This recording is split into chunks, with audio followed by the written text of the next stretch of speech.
ਖਾਲਸਾ ਕਦੀ ਪਿੱਛੇ ਨਹੀਂ ਹਟਦਾ। ਜੇ ਅਸੀਂ ਅਰਦਾਸ ਕਰਕੇ ਤੁਰਦੇ ਹਾਂ ਤਾਂ ਅਸੀਂ ਫਿਰ ਮੋਰਚਾ ਜਿੱਤ ਕੇ ਫਤਿਹ ਪ੍ਰਾਪਤ ਕਰਕੇ ਹੀ ਵਾਪਸ ਮੁੜਦੇ ਹਾਂ। ਇਹਨਾਂ ਨੇ ਇਹ ਕੋਈ ਚੰਗੇ ਫੈਸਲੇ ਨਹੀਂ ਕੀਤੇ, ਇਹ ਜੋ ਮਰਜ਼ੀ ਕਹੀ ਜਾਣ। ਮੇਰੀ ਅਰਦਾਸ ਹੈ ਗੁਰਦੇਵ ਪਾਤਸ਼ਾਹ ਦੇ ਚਰਨਾਂ 'ਚ, ਧੰਨ ਗੁਰੂ ਅਰਜਨ ਦੇਵ ਪਾਤਸ਼ਾਹ ਇਹਨਾਂ ਸਾਰਿਆਂ ਦੀ ਇਸ ਘਾਲੜਾ ਨੂੰ ਆਪ ਜੀ ਸਫਲਤਾ ਦੀ ਦਾਤ ਬਖਸ਼ਿਸ਼ ਕਰਿਓ, ਆਪਣੇ ਦਰੋਂ ਘਰੋਂ ਨਿਵਾਜੋ ਇਹਨਾਂ ਨੂੰ ਔਰ ਆਪਣੇ ਚਰਨਾਂ ਨਾਲ ਜੋੜ ਕੇ ਰੱਖੋ। ਇਹਨਾਂ ਨੂੰ ਸਿੱਖੀ ਸਦਕ ਤੇ ਭਰੋਸਾ ਬਖਸ਼ਿਸ਼ ਕਰੋ। ਜਿਵੇਂ ਤੁਸੀਂ ਇੱਥੇ ਹਨਾ ਕੀਰਤਨ ਦੇ ਨਾਲ ਸੰਬੋਧਿਤ ਕੀਤਾ, ਪਰ ਕਈ ਵਾਰੀ ਇਤਿਹਾਸ ਦੇ ਵਿੱਚ ਵੀ ਕਈ ਐਦਾਂ ਦੇ ਹਵਾਲੇ ਦਿੱਤੇ ਜਾਂਦੇ ਨੇ ਜਾਂ ਐਦਾਂ ਕਈਆਂ ਨੂੰ ਨਾ ਸ਼ੰਕਾ ਪੈਦਾ ਹੁੰਦੀ ਹੈ ਕਿ ਗੁਰੂ ਅਰਜਨ ਦੇਵ ਜੀ ਦਾ ਸ਼ਹੀਦੀ ਦਿਹਾੜਾ ਜੂਨ ਦੇ ਮਹੀਨੇ ਨਹੀਂ ਆਉਂਦਾ। ਇਹ ਸਾਨੂੰ ਢਾਹ ਲਾਉਣ ਦੀਆਂ ਸਾਜ਼ਿਸ਼ਾਂ ਨੇ। ਇਹ ਛੋਟੀ-ਛੋਟੀਆਂ ਗੱਲਾਂ ਤੋਂ ਤੋੜਦੇ ਨੇ, ਦੇਖਦੇ ਨੇ, ਚੈੱਕ ਕਰਦੇ ਟਣਕਾ ਕੇ ਵੀ ਇਹ ਪਿੱਛੇ ਹਟਦੇ ਨੇ ਕਿ ਨਹੀਂ ਹਟਦੇ। ਜੇ ਉਹਨਾਂ ਨੇ ਭੱਜਣਾ ਹੁੰਦਾ ਉਹ ਬਹੁਤ ਕੁਝ ਕਰ ਸਕਦੇ ਸੀ, ਉਹ ਬੜੀ ਕਲਾ ਵਰਤਾ ਸਕਦੇ ਸੀ। ਗੁਰੂ ਤੇਗ ਬਹਾਦਰ ਪਾਤਸ਼ਾਹ ਭੱਜਣਾ ਚਾਹੁੰਦੇ, ਉਹ ਵੀ ਦਿੱਲੀੋਂ ਭੱਜ ਸਕਦੇ ਸੀ। ਇਹ ਸਾਰੇ ਲੀਡਰੀ ਚਮਕਾਉਣ ਦੇ ਮਸਲੇ ਨੇ। ਇਹਨੂੰ ਪ੍ਰੋਲੋਂਗ ਕਰਕੇ, ਇਹਨੂੰ ਲੰਬਾ ਖਿੱਚ ਕੇ ਨਾ ਬਹੁਤ ਸਾਰੇ ਲੋਕ ਆਪਣੀਆਂ ਫੋਟੋਆਂ ਤੇ ਆਪਣੀ ਲੀਡਰੀ ਚਮਕਾ ਰਹੇ ਨੇ ਵੋਟਾਂ ਖਾਤਰ। ਇਹਨੂੰ ਲੰਬਾ ਕੀਤਾ ਜਾ ਰਿਹਾ ਹੈ। ਅਸੀਂ ਇਸ ਧਰਤੀ ਨੂੰ, ਅਸੀਂ ਮੁਲਕ ਨੂੰ ਪਾਲ ਰਹੇ ਹਾਂ ਔਰ ਸਾਡੇ ਨਾਲ ਇਹ ਜਿਹੜਾ ਮਤਰੇਏ ਪੁੱਤ ਵਾਲਾ ਵਰਤਾਰਾ ਹੋ ਰਿਹਾ ਜੋ ਸਦੀਆਂ ਤੋਂ ਹੁੰਦਾ ਰਿਹਾ, ਅੱਜ ਦੇ ਪੜ੍ਹੇ ਲਿਖੇ ਯੁੱਗ ਵਿੱਚ ਵੀ ਇਹ ਲੋਕ ਸਾਡੇ ਨਾਲ ਇੱਦਾਂ ਕਰ ਰਹੇ ਨੇ। ਇਹਨਾਂ ਵਾਸਤੇ ਹੀ ਚੰਗਾ ਨਹੀਂ ਹੈ ਇਹ।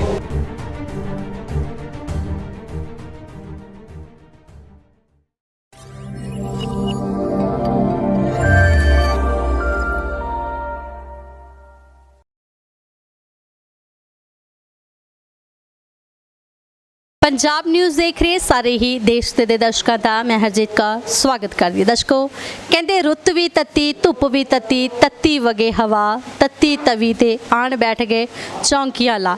धन श्री गुरु अर्जन देव जी की गल करते जिन्होंने शहीदों के सरताज कहा जाता है, तो अज दे दिन असी कह सकते हैं कि असी किसानी अंदोलन दे विच मौजूद है, जिथे उन्हों का शहीदी दिहाड़ा बड़े उत्साह के नाल मनाया जा रहा।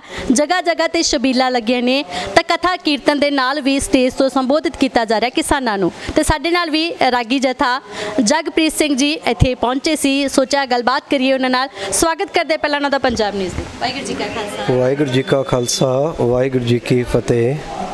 ਵੀਰ ਜੀ ਤੁਸੀਂ ਅੱਜ ਕਿਸਾਨੀ ਅੰਦੋਲਨ ਦੇ ਵਿੱਚ ਪਹੁੰਚੇ, ਪਹਿਲਾਂ ਤਾਂ ਤੁਹਾਡੇ ਤੋਂ ਪੁੱਛਣਾ ਚਾਹੁੰਦੇ ਕਿਵੇਂ ਲੱਗ ਰਿਹਾ ਕਿ ਸਮੇਂ-ਸਮੇਂ ਤੇ ਕਿਸਾਨੀ ਅੰਦੋਲਨ ਦੇ ਵਿੱਚ ਉਹ ਹਰ ਇੱਕ ਸਮਾਗਮ ਮਨਾਏ ਜਾਂਦੇ ਨੇ ਜਿਹੜੇ ਸਾਡੇ ਸ਼ਹੀਦਾਂ ਦੇ ਨਾਲ ਰਿਲੇਟਡ ਹੋਵੇ, ਸਾਡੇ ਗੁਰੂ ਸਾਹਿਬਾਨਾਂ ਦੇ ਨਾਲ ਰਿਲੇਟਡ ਹੋਣ।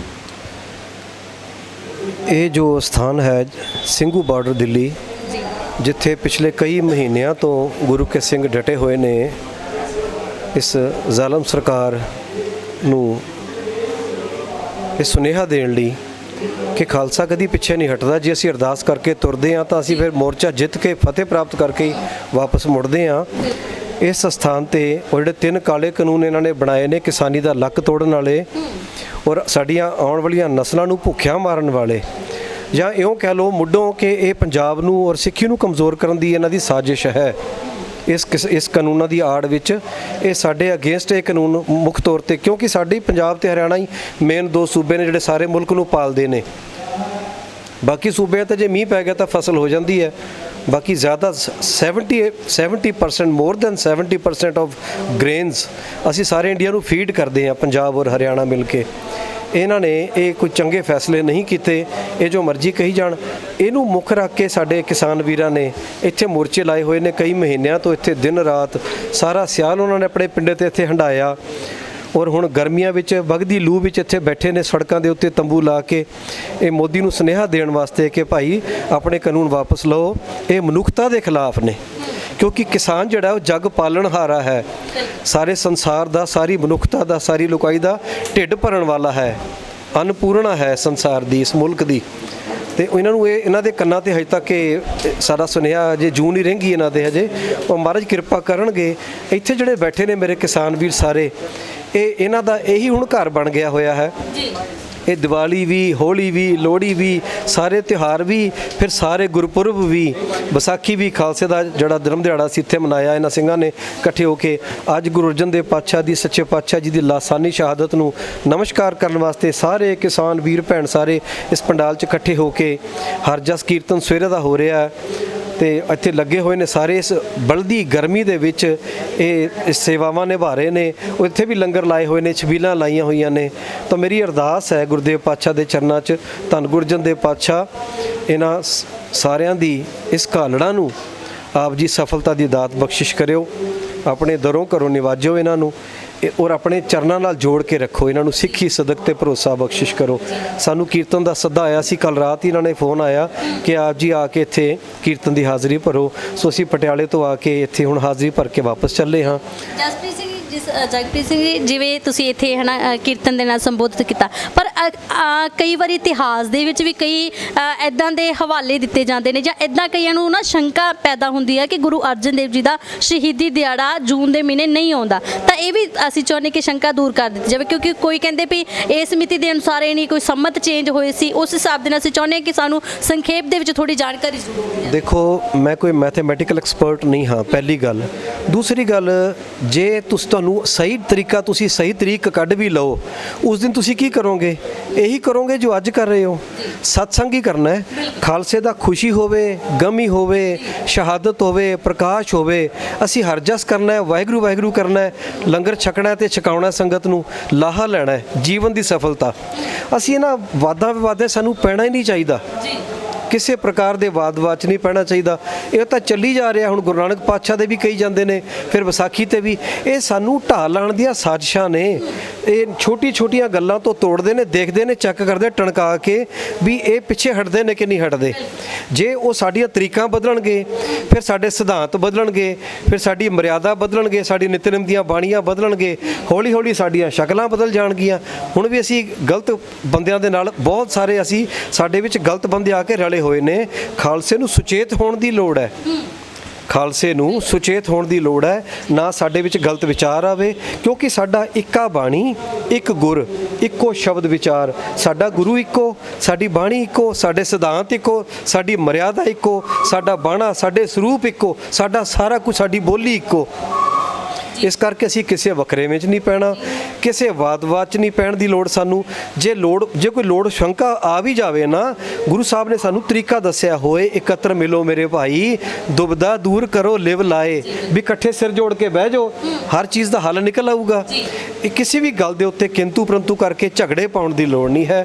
ਕੋਈ ਵੀ ਮਸਲਾ ਖੜਾ ਹੁੰਦਾ ਕੌਮ ਵਿੱਚ, ਪੰਥ ਵਿੱਚ, ਸਰਬਤ ਖਾਲਸਾ ਕਰਕੇ ਉੱਥੇ ਬਹਿ ਜਾਓ, ਸਾਰੇ ਵਿਦਵਾਨ ਇਕੱਠੇ ਕਰ ਲਓ, ਸਾਰੀਆਂ ਸੰਪਰਦਾਵਾਂ ਇਕੱਠੀਆਂ ਕਰ ਲਓ, ਠੀਕ ਹੈ। ਸਾਰੇ ਜਿਹੜੇ ਇੰਟੈਲੈਕਚੁਅਲਸ ਹੈਗੇ ਆ ਸਾਡੇ ਪੰਥ ਦੇ, ਉਹਨਾਂ ਨੂੰ ਉੱਥੇ ਬੁਲਾ ਕੇ ਬਹਿ ਕੇ ਸਾਰੇ ਮਸਲੇ ਹੱਲ ਕੀਤੇ ਜਾ ਸਕਦੇ। ਛੋਟੀ-ਛੋਟੀਆਂ ਬਾਤਾਂ ਨੇ। ਕਿ ਗੁਰੂ ਅਰਜਨ ਦੇਵ ਜੀ ਸ਼ਹਾਦਤ ਦੇ ਨਾਲ ਰਿਲੇਟਡ ਵੀ ਸਾਨੂੰ ਗੱਲਾਂ ਦੱਸੀਆਂ ਜਾਣ ਵੀ ਕਿੱਥੇ ਉਹਨਾਂ ਦੀ ਸ਼ਹਾਦਤ ਹੋਈ, ਤਾਂ ਕਿਵੇਂ ਉਹਨਾਂ ਨੂੰ ਸ਼ਹੀਦ ਕੀਤਾ ਗਿਆ, ਕਿਹਨਾਂ ਨੇ ਸ਼ਹੀਦ ਕੀਤਾ ਸੀ? ਮੇਰੇ ਖਿਆਲ ਨਾਲ ਇਹ ਤਾਂ ਬੱਚਾ ਸਾਡੀ ਕੌਮ ਦਾ ਜਾਣਦਾ ਹੈ ਕਿ ਗੁਰੂ ਅਰਜਨ ਦੇਵ ਪਾਤਸ਼ਾਹ ਜੀ ਨੂੰ ਲਾਹੌਰ ਦੀ ਧਰਤੀ ਤੇ ਤਸੀਹੇ ਦੇ ਕੇ ਪਹਿਲਾਂ ਤਾਂ ਉਹਨਾਂ ਨੂੰ ਤੱਤੀ ਤਵੀ ਤੇ ਬਿਠਾਇਆ ਗਿਆ, ਫਿਰ ਸੀਸ ਤੇ ਤੱਤਾ ਰੇਤਾ ਵੀ ਪਾਇਆ ਗਿਆ, ਫਿਰ ਉਹਨਾਂ ਦੇ ਸਰੀਰ ਨੂੰ ਜਿਹੜਾ ਦਾਣਿਆਂ ਵਾਂਗ ਭੁੰਨਿਆ ਗਿਆ ਸੀ, ਸਰੀਰ ਛਾਲੇ ਹੋ ਗਿਆ, ਬੇਸੁੱਧ ਹੋ ਗਿਆ ਸੀ ਸਰੀਰ।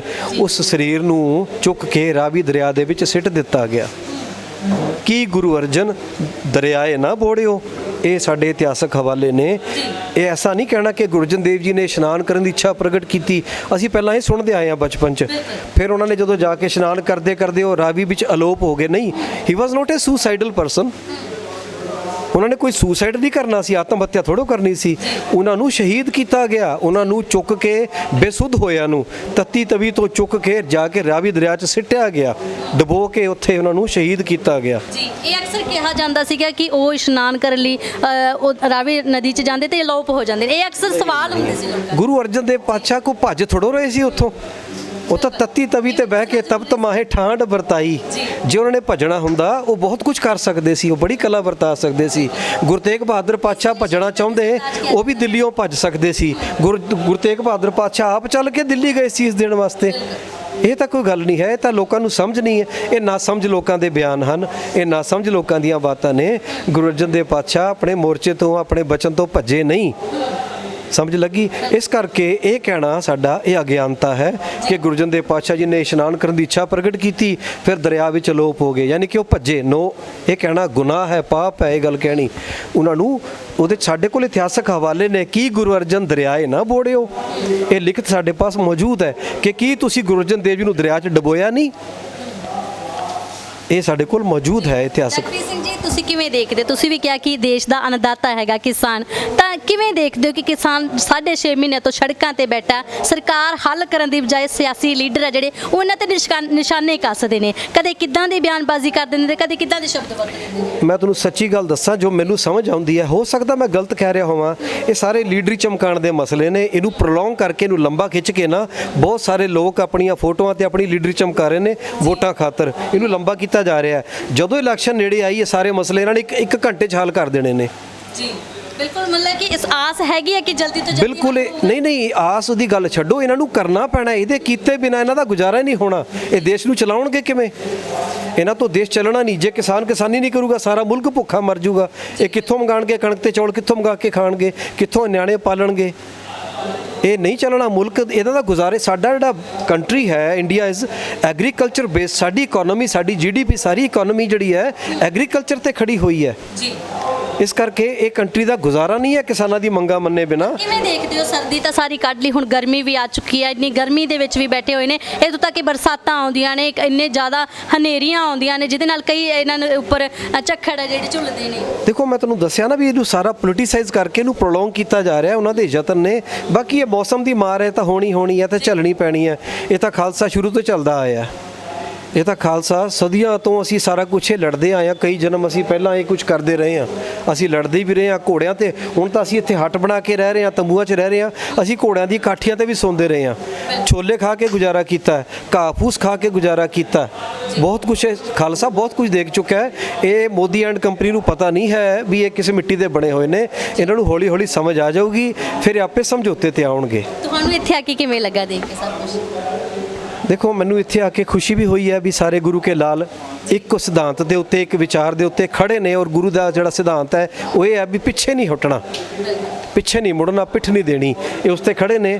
ਔਰ ਦੁੱਖ ਇਸ ਗੱਲ ਦਾ ਹੈ ਕਿ ਸਾਡੇ ਨਾਲ, ਅਸੀਂ ਇਸ ਧਰਤੀ ਨੂੰ, ਅਸੀਂ ਮੁਲਕ ਨੂੰ ਪਾਲ ਰਹੇ ਹਾਂ, ਔਰ ਸਾਡੇ ਨਾਲ ਇਹ ਜਿਹੜਾ ਮਤਰੇਏ ਪੁੱਤ ਵਾਲਾ ਵਰਤਾਰਾ ਹੋ ਰਿਹਾ ਹੈ, ਜੋ ਸਦੀਆਂ ਤੋਂ ਹੁੰਦਾ ਆ ਰਿਹਾ, ਅੱਜ ਵੀ, ਅੱਜ ਦੇ ਪੜ੍ਹੇ ਲਿਖੇ ਯੁੱਗ ਵਿੱਚ ਵੀ ਇਹ ਲੋਕ ਸਾਡੇ ਨਾਲ ਇੱਦਾਂ ਕਰ ਰਹੇ ਨੇ।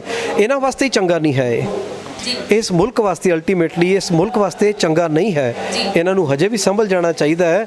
ਇਹਨਾਂ ਨੂੰ ਸਾਰਿਆਂ ਨੂੰ, ਕਿਸਾਨਾਂ ਨੂੰ ਆਪਣੀ ਗੱਲ ਵਕੜੀ 'ਚ ਲੈ ਕੇ ਇਸ ਮਸਲੇ ਨੂੰ ਹੱਲ ਕਰਕੇ ਤਾਂ ਹੀ ਇਸ ਮੁਲਕ ਦਾ ਗੁਜ਼ਾਰਾ ਹੋਏਗਾ। ਜਗਪ੍ਰੀਤ ਸਿੰਘ ਜੀ, ਬਹੁਤ ਬਹੁਤ ਧੰਨਵਾਦ ਜੀ। ਜਾਂਦੇ ਜਾਂਦੇ ਕੋਈ ਸੰਦੇਸ਼ ਦੇਣਾ ਚਾਹੋਗੇ ਆਵਾਮ ਦੇ ਨਾਲ? ਨਹੀਂ, ਬਸ ਮੈਂ ਕੀ ਸੰਦੇਸ਼ ਦੇਣ ਜੋਗਾ। ਮੈਂ ਤਾਂ ਨਹੀਂ ਮਾੜਾ ਜਿਹਾ ਸੇਵਕ ਹੈ ਇਹਨਾਂ ਦਾ। ਮੈਂ ਤਾਂ ਇਹਨਾਂ ਦੀ ਸੇਵਾ ਕਰਨ ਆਇਆ ਸੀ, ਇਹਨਾਂ ਨੂੰ ਸ਼ਬਦ ਬਾਣੀ ਸੁਣਾਉਣ ਆਇਆ ਸੀ। ਮੈਨੂੰ ਸੁਨੇਹਾ ਆਇਆ ਕਿ ਤੁਸੀਂ ਆ ਕੇ ਹਾਜ਼ਰੀ ਭਰੋ। ਮੈਂ ਇਹਨਾਂ ਨੂੰ ਕੀ ਸੁਣਿਆ, ਸਾਰੇ ਪੜ੍ਹੇ ਲਿਖੇ ਵਿਦਵਾਨ ਸਿਆਣੇ ਵਿੱਚ ਮੌਜੂਦ ਨੇ। ਇਹਨਾਂ ਨੂੰ ਵੀ ਪਤਾ ਹੈ ਇਹ ਕਿੱਲਾ ਗੱਡ ਕੇ ਬੈਠੇ ਨੇ। ਮੈਨੂੰ ਇਸ ਗੱਲ ਦੀ ਖੁਸ਼ੀ ਹੈ। ਔਰ ਇਹਨਾਂ ਨੇ ਪਿੱਛੇ ਨਹੀਂ ਹਟਣਾ, ਮੈਨੂੰ ਪਤਾ ਹੈ ਇਸ ਗੱਲ ਦਾ। ਇਸ ਕਰਕੇ ਮੈਂ ਇਹਨਾਂ ਨੂੰ ਕੀ ਸੰਦੇਸ਼ ਦਿਆਂ, ਬਸ ਇਹੀ ਸੰਦੇਸ਼ ਵੀ ਇਹੀ ਹੈ। ਸਰਕਾਰ ਨੂੰ ਕੁਝ ਕਹਿਣਾ ਚਾਹੋਗੇ ਚੈਨਲ ਦੇ ਮਾਧਿਅਮ? ਨਹੀਂ, ਸਰਕਾਰ ਨੂੰ ਇਹੀ ਜੋ ਕਹਿ ਰਹੇ ਨੇ, ਬਸ ਇਹੀ ਮੇਰਾ ਸੰਦੇਸ਼ ਹੈ, ਮੇਰੇ ਵੀਰਾਂ ਦਾ ਸੰਦੇਸ਼ ਹੈ ਵੀ ਸਰਕਾਰ ਆਪਣੀ ਕੰਨ ਸਾਫ਼ ਕਰੇ, ਉਹ ਸਾਡੀ ਆਵਾਜ਼ ਸੁਣੇ। ਤੇ ਇਸ ਮੁਲਕ ਦਾ ਭਲਾ ਇਸੇ ਵਿੱਚ ਹੈ। ਜੇ ਉਹ ਨਹੀਂ ਸੁਣਨਗੇ, ਜਿੰਨਾ ਲਟਕਾਉਣਗੇ, ਉਹਨਾਂ ਵਾਸਤੇ ਨੁਕਸਾਨਦੇਹ। ਆਉਂਦੀਆਂ ਇਲੈਕਸ਼ਨਾਂ 'ਚ ਉਹਨਾਂ ਨੂੰ ਭੁਗਤਣਾ ਪੈ ਜੂ ਸਾਰਾ ਕੁਝ। ਜੀ, ਬਹੁਤ ਬਹੁਤ ਧੰਨਵਾਦ ਜੀ। ਦਰਸ਼ਕੋ, ਇਹ ਸਨ ਜਗਪ੍ਰੀਤ ਸਿੰਘ ਜੀ, ਰਾਗੀ ਜਥਾ, ਜਿੱਥੇ ਤੁਸੀਂ ਦੇਖਿਆ ਕਿ ਲਗਾਤਾਰ ਕਿਸਾਨੀ ਅੰਦੋਲਨ 'ਚ ਜਿਹੜੇ ਸਮਾਗਮ ਕੀਤੇ ਜਾਂਦੇ ਨੇ, ਤਾਂ ਅੱਜ ਇਹਨਾਂ ਦੀ ਵੀ ਹਾਜ਼ਰੀ ਜਿਹੜੀ ਉਹ ਲਗਾਈ ਗਈ ਸੀ। ਸੋ ਬਣੇ ਰਹੋ ਪੰਜਾਬ ਨਿਊਜ਼ ਨਾਲ। ਇਦਾਂ ਦੀਆਂ ਸ਼ਖਸੀਅਤਾਂ ਤੁਹਾਡੇ ਰੂਬਰੂ ਕਰਦੇ ਰਹਾਂਗੇ। ਤਦ ਤੱਕ ਲਈ ਇਜਾਜ਼ਤ ਦਿਓ ਜੀ। ਧੰਨਵਾਦ।